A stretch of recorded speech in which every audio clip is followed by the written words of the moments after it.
The Hunt for El Chapo. Interesting. I remember like hearing the name El Chapo as like a drug lord, but I don't actually know much about him. I guess we can watch this one. Why not? This is the most heavily guarded prison in Mexico.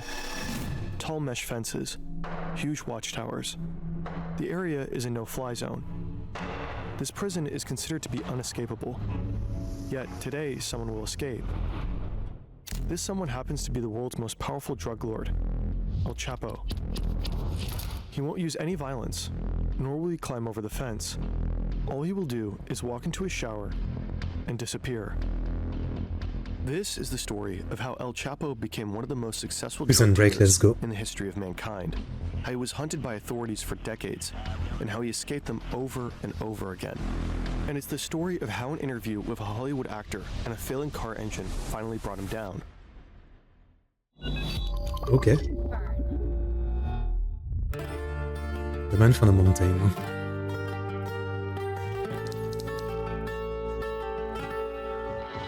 Joaquin Archivado Guzman Loera was born on April 4th, 1957, in a poor family in a poor neighborhood, the village La Tuna in Mexico's Sierra Madre Mountains. Boys here don't grow up wishing to be astronauts, firefighters, or doctors. They want to become drug traffickers. It's a way to make money, and money is a way out. People will call Guzman El Chapo because of his height. He doesn't grow taller than 1.67 meters. El Chapo drops out of school early. He doesn't even finish elementary school. Instead, he spends his time working on the marijuana and poppy fields, a family tradition. From a young age, El Chapo is extremely ambitious. He makes friends with big names in the local drug scene, determined to rise through the ranks of Mexican organized crime. First, he becomes a so-called problem solver. Whenever a truckload of drug shipment misses schedule, El Chapo eliminates the person responsible. Damn. His uncompromising attitude makes him trustworthy, and he grows close to the kingpin of the Guadalajara cartel. When the boss is arrested, El Chapo keeps the business running, ultimately setting up his own organization. Is this around the time of Pablo Escobar, or is this after? Like, some of this I might know from the show Narcos, you know? I've seen the first 3 seasons. With other traffickers, the Sinaloa cartel. He organizes planes, trucks, and rail cars to deliver cocaine and heroin into the United States. And he even builds border-crossing tunnels, a skill that will come in handy many years later. In those early years, one incident really puts El Chapo on the map. This is Juan Jesus Posadas. He's the Archbishop of Guadalajara and a cardinal, one of the highest ranks in the church. Posadas is a popular man. He advocates for the poor and publicly condemns drug trade. Right now, he is on his way to the airport to meet an ambassador of the Vatican. At the same time, El Chapo and his bodyguards pull into the parking lot. They are here to catch a flight to the beach resort town of Puerto Vallarta, one of El Chapo's favorite places to party. We don't know exactly what happened in this parking lot next. One thing we know for sure, though, the cardinal will not survive. Damn. That's a massive target. Huh? This is the official version. These brothers run a drug trafficking operation out of Tijuana. They are at war with El Chapo and his cartel. They fight over drug-running territory, and somehow they get wind that El Chapo is going to be at the airport that day. So one of the brothers and a group of gunmen rush there to ambush him. When they spot him and his bodyguards, they step out of their cars and open fire. El Chapo and his men run toward the terminal building, taking cover behind cars in the lot. It's raining bullets, but somehow they manage to escape without getting hit. The failed assassination leaves 7 people dead, among them the cardinal. Ah, I see. Crossfire. This is the version of events that authorities will publicly report. Posadas was caught in the crossfire. Wrong time, wrong place. But there are doubts about this story. His death doesn't appear like a coincidence. Forensic experts will later say it's likely that the gunman killed the cardinal deliberately. He was shot 14 times from close range. Later, the officials suggest that the gunman had mistaken the cars. El Chapo regularly drives a white Mercury Grand Marquis, the same model Posadas sat in that day. The gunman thought it's El Chapo's car and opened fire. But the cardinal wore his robe when he was shot. He was not dressed at all like a drug lord. If the gunman killed him at a close range, how could they have confused him with El Chapo? Years later, the successor of Posadas will make a serious accusation. He claims the murder of the cardinal was a crime of the state. Se trató de un crimen de Estado, perpetrado por la Policía Judicial Federal, es decir, por la Policía de la PGR. He believes Really? the police carried out the killing for the Mexican government. Posadas had accused government officials of having ties to these cartels. Oh, okay. Up to this day, it remains a mystery. What really happened in 1993 at Guadalajara Airport? I mean, maybe I was gonna say, like, in the Narcos, which I believe, while it is a fictionalized series, it is still pretty accurate to the history of Pablo Escobar, right? And one of the things that he would do, and that seems so crazy that it wouldn't really happen like that in other country, right? Is that he was so powerful and so rich that, he would constantly have it, not just against like other dealers and people like that, right? But like politician, mayor candidate and stuff like that. He would literally like murder anybody, no matter how like famous that they were in a country, because he had so much power that they couldn't stop him. Even the police couldn't stop him. So, killing a cardinal that's talking against the drug trade isn't that crazy, I guess. This is El Chapo's wife, his sons, and one of his closest partners. Just 2 months ago, El Chapo was captured and brought to Altiplano Maximum Security Prison. Now the group is working on a plan to get him out. They begin by acquiring an old property 1 kilometer away from the prison. Next, they buy an old warehouse nearby. Here they store weapons in an armored pickup They just truck. dug a tunnel, that's Then it. they hire workers for one very specific job, digging a sophisticated tunnel.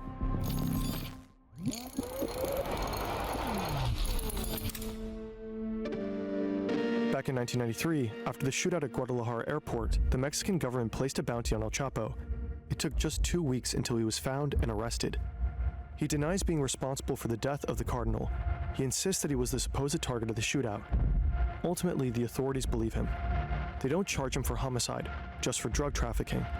He is sentenced to 20 years in a Mexican prison, but he continues to run the Sinaloa cartel from behind bars.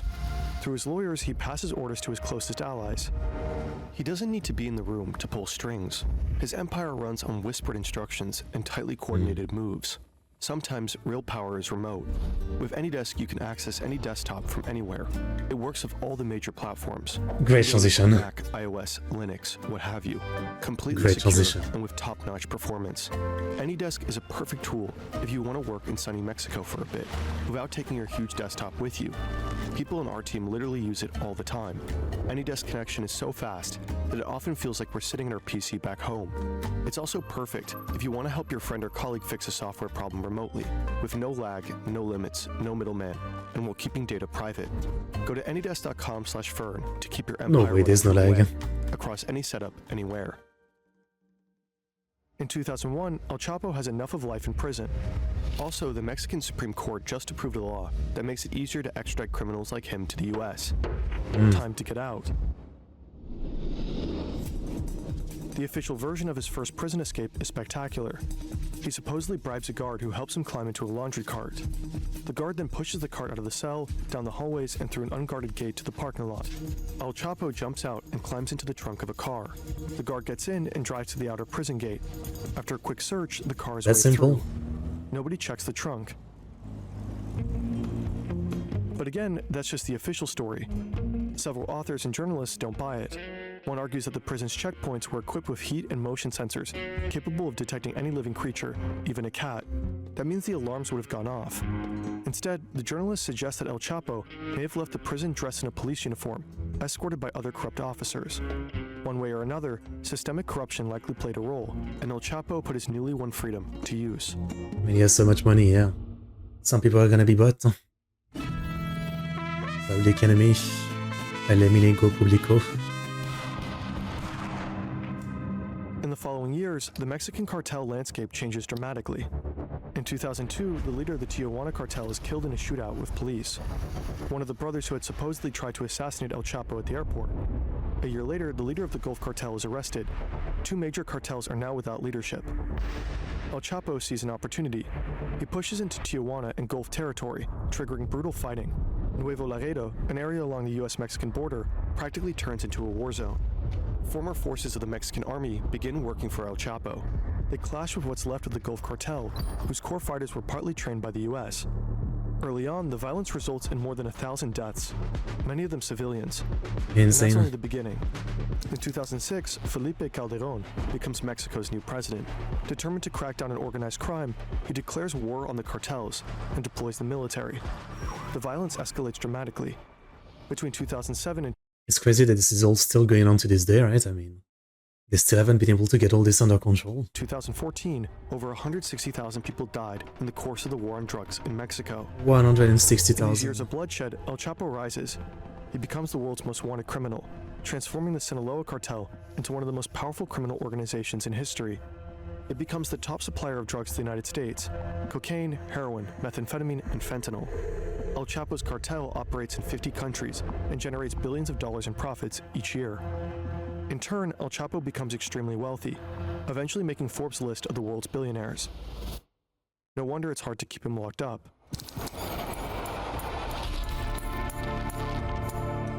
El Chapo's rescue commando needs to know the exact location of his prison cell, so they smuggle a GPS watch into his prison cell, disguised as a food item. Now the workers know in what direction they need to dig. Over the span of a year, they dig a sophisticated tunnel, a carefully planned This still feels like, you know, way too many people were bribed here, because you're telling me that they bought this property just a kilometer away from the prison, this insanely guarded prison, and that no one bothered to check, you know, like people just a kilometer away from the prison. complex construction, costing approximately $5 million to make. The tunnel is 1.5 kilometers long and 1.70 meters high. It is reinforced by a wooden frame. There are lights and even a ventilation system. Digging a tunnel creates a lot of dirt, so the workers build a rail Did they really need this tunnel to be like this expensive? system with a motorcycle adapted to it to move the dirt out of the tunnel. The construction is also supposed to function as an escape vehicle later on. But how did El Chapo end up in El Altiplano in the first place? Yeah. This timeline is confusing. Huh? Agent Hogan. Huh? Andrew Hogan is an agent with the Drug Enforcement Agency. He wants to take down the most powerful drug lord on Earth, perhaps in history. Currently, he's looking for allies, but he soon discovers somehow there is no task force, no team, not even a single federal agent assigned to the job of bringing El Chapo to justice. That's crazy. So he takes a Spanish class and prepares to move to Mexico. Meanwhile, one of Andrew's colleagues in the US manages to get the pin to El Chapo's BlackBerry, thanks to someone in his inner circle. He tracks down his phone to the holiday resort Cabo San Lucas. The colleague immediately calls Andrew. They're excited, and so they pass the information to the officials in Mexico. The DEA and Mexican police quickly head down to the place where El Chapo is supposedly hiding, but he's nowhere to be found. Next, they narrow down El Chapo's phone signal to one of 3 mansions near the resort Cabo San Lucas. This time, it's a hit. He's there. But before the forces arrive, El Chapo just escapes through the back door. Somehow he makes it to an airstrip without being caught and is flown to safety. So simple. Boys thought they found it and I escaped. Huh? El Chapo always seems to be one step ahead. He constantly changes his SIM cards and phones and simply outsmarts the authorities. One DEA agent supposedly said the Mexicans couldn't catch El Chapo if he was standing at the fucking Starbucks across the street from the embassy. Damn. But Andrew Hogan doesn't give up. In May 2012, he moves to Mexico City with his family and takes over the Sinaloa case. In the months that follow, he and his team begin intercepting members of El Chapo's inner circle. Am I crazy or this guy is absolutely insane? Because alone is already something, but you even bring your family? When it's pretty known that the cartel literally like butcher people alive, you know, if they try to go after them. Bit by bit, they uncover the cartel's complex communication system, how often numbers are changed, possible code names, and GPS locations. Slowly, a picture begins to emerge. One day, El Chapo seemingly wants to meet an underling in person, and he sends one of his chauffeurs to pick him up. Hogan tracks his phone.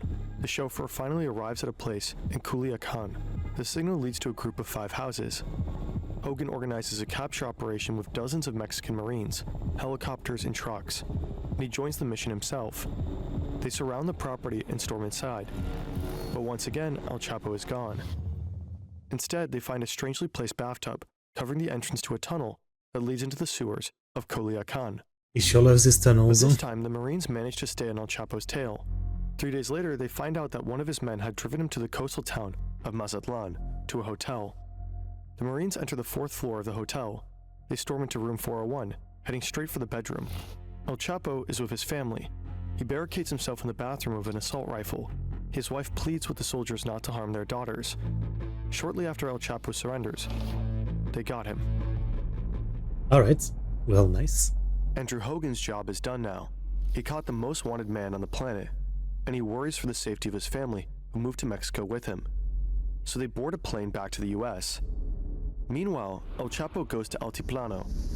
The US is pushing hard for his extradition. This would likely be his doom, the end of his reign. Time for another tunnel. Yet another escape. The rescue team and the workers manage to locate the exact spot of El Chapo's cell shower. They build a 10-meter vertical passageway that connects the tunnel. I just don't get it. I mean, I understand maybe like up to half of the prison is bribed or something, but it's still insane to me. Like, they literally know this habit of tunnels. And yet again, there's a bunch of people like in an house 1 kilometer away from the prison, and they're not even checked or anything. Like, you know, this guy is, if he's released again, it means the death of hundreds of thousands more people. Maybe you should be a bit more secure about it. I don't know. To the cell, including You a ladder. finally get it. All this digging and drilling creates a lot of noise. Several inmates are complaining, but the guards ignore them. El Chapo's rescue team manages to complete the 5 million tunnel directly I into don't his know what to prison say. cell I don't know what without to say. anyone interfering. All that's left is breaking through the cell floor, and thus comes the day. El Chapo sits on his bed. A surveillance camera monitors him closely. The camera also records audio. You can hear television. The volume is turned up. But you also hear loud banging noises. Probably someone is breaking through the cell floor. Next, El Chapo begins to pace up and down in his cell. After some time, he walks to his shower stall, bends over, and goes back to his bed. He removes his shoes, sits for a second.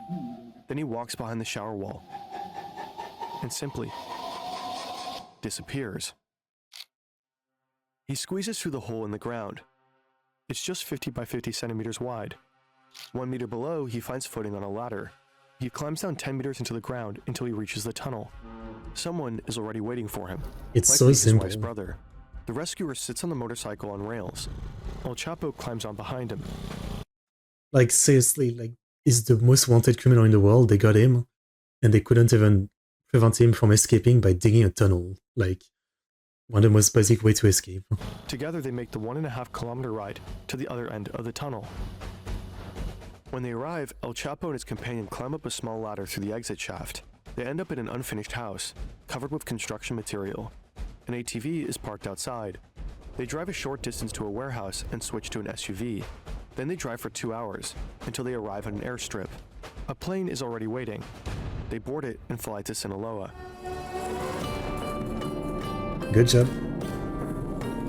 2 months later, one of El Chapo's sons posts a tweet. "I'm doing fine here. You already know with whom." Attached is a photo, presumably with his father. The tweet is tagged with a location, Costa Rica. Let's back up for a second. Some things about this spectacular escape just don't add up. There's video footage of guards watching their screens as El Chapo disappears, yet it takes them 20 minutes to check his cell. They even wait a few more minutes before they finally enter and check the escape hole. Paid, Also, and paid. it seems unlikely that building such a tunnel truly went unnoticed, after all inmates actively complained about the drilling noise. A large majority of Mexicans believe the escape was an inside job. Shortly after El Chapo's second prison escape, the prison's warden and 2 other officials were fired. I mean, I guess, like, even if you try to send to that prison in terms of, like, the guards and all that, the people that you trust the most not to be bought, I guess everybody has a price kind of thing. Well, it's not fully true, but, you know, a lot of people that think they don't have a price end up having a price or something, you know, be it money or the life of their family. So, you know, I'm not really blaming any of them, but there had to be a better way to do this, to make sure he doesn't escape. Next, 4 Mexican officials were charged. 2 were members of Mexico's Secret Service, based at the prison. The other 2 were guards who sat in the control room, monitoring El Chapo's cell. The accusation is that they bought El Chapo valuable time by not raising the alarm once the drug lord was gone. And El Chapo, he again becomes one of the most wanted criminals on Earth. The pressure to finally bring him to justice is higher than ever. The hunt is on. Then El Chapo makes a crazy move. He knows he's considered a legend in Mexico, and he wants even more fame. A movie about his life on the big screen. Sean Penn is already involved in a production about him, along with Mexican actress Kate del Castillo. Castillo manages to contact El Chapo and his associates. Finally, El Chapo agrees to meet her and Sean Penn in person to talk about the movie, while technically he's on the run. This is a photo of the meetup. Sean Penn interviews El Chapo about his career as a drug lord. I don't want to be that guy, but this is kind of weird, no? It's kind of fucked up.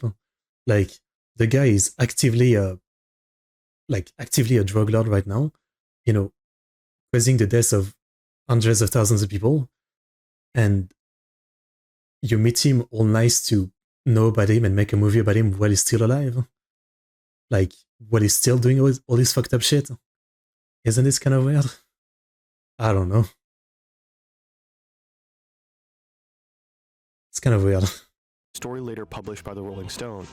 In it, Penn reveals that El Chapo's escape tunnel engineers have been flown to Germany for 3 months of extensive additional training necessary to deal with the low-lying water table beneath the prison. It's a gripping read. Beneath his smile, there's a doubtlessness to his facial expression. A question comes to mind as I observe his face, both as he speaks as while he listens. What is it that removes all doubt from a man's eyes? Is it power, admirable clarity, or soullessness? But according to government sources, the interview is also a crucial factor for investigators to get closer to El Chapo. Apparently all the while they're monitoring Penn and Castillo's movements very closely. It's October 9th, 2015. Mexican special forces are closing in on him in the mountains of Sinaloa. After a while, they actually spot him. He's only got one bodyguard with him. This is their moment. They take off after them, chasing them through the terrain. As they get nearer, El Chapo falls off a cliff. His bodyguard finds him and carries him to the depths of the forest. The special forces lose sight of them and they escape. A catastrophic failure. How this so The bad? authorities don't give up the hunt. In January 2016, they get another chance. The Marines manage to locate El Chapo once again in the coastal city of Los Mochis. The clue comes from a taco order placed from a white van. Witnesses say the driver is one of El Chapo's men. The Marines begin to surveil the car. It ultimately leads them to a safe house. A few hours later, the soldiers storm the place. Cartel gunmen try to hold them off. A gunfight breaks out. The Marines eventually push up to the second floor, then the roof. But El Chapo is gone. Again. True to his form, he and one of his gunmen fled through a hidden tunnel. Right now, they are climbing out of a drainage tunnel a short distance away, Walmart. right across from a Walmart. El Chapo and his gunmen need to escape quickly. They steal a car, guns drawn, but after just driving a few blocks, the car breaks down. So they ditch it and lose valuable time. Then they take over another car and manage to get on the highway, but it's too late. Police finally arrest El Chapo, one of history's most powerful drug lords. He tells the officers, "You are all going to die." 40 of his assassins are supposedly on their way to free him. But he gets handed over to the Marines, and it's over. After a decade of hide and seek, escaping over and over again, in all likelihood protected by systemic corruption, El Chapo has finally been caught. Later that day, the Mexican president tweets, "Mission accomplished. We have him." I don't think you should say El that. Chapo was extradited to the United States.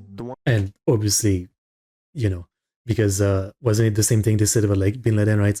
We got him, yeah, you got him, and that didn't really end things, Things only kept being terrible, and I guess it seems to have been the same thing with the drug cartels, right? I mean, as far as we know, to this day, it's still like absolute hell, all the drug cartels. So, yeah, you got one guy, but that's one guy. One thing he truly feared. On July 17th, 2019, 3 years after his second escape, he was sentenced to life in Colorado's Supermax prison. That's where he remains locked up to this day. The Sinaloa cartel and other Mexican cartels are as strong as ever, operating as undeterred global organizations. Oh yeah, it's There's one so guy. much more to the story that we couldn't cover in this video. But apparently, some video journalist obsessed with maps is about to pick it up very soon. Oh, Oh, this guy. love your stuff. We will keep you posted. Isn't this guy kind of bad though? I mean, take it with a grain of salt, but wasn't there huge drama a couple of times where like his videos were like super inaccurate or up to the point of being super misleading or something. Actually, I've watched some of his videos before, and since I didn't know the information, I couldn't tell. But then I remembered like a lot of other history YouTuber basically called him out for like his stuff being wildly inaccurate, I guess. I think that's what it was. Anyway, good video.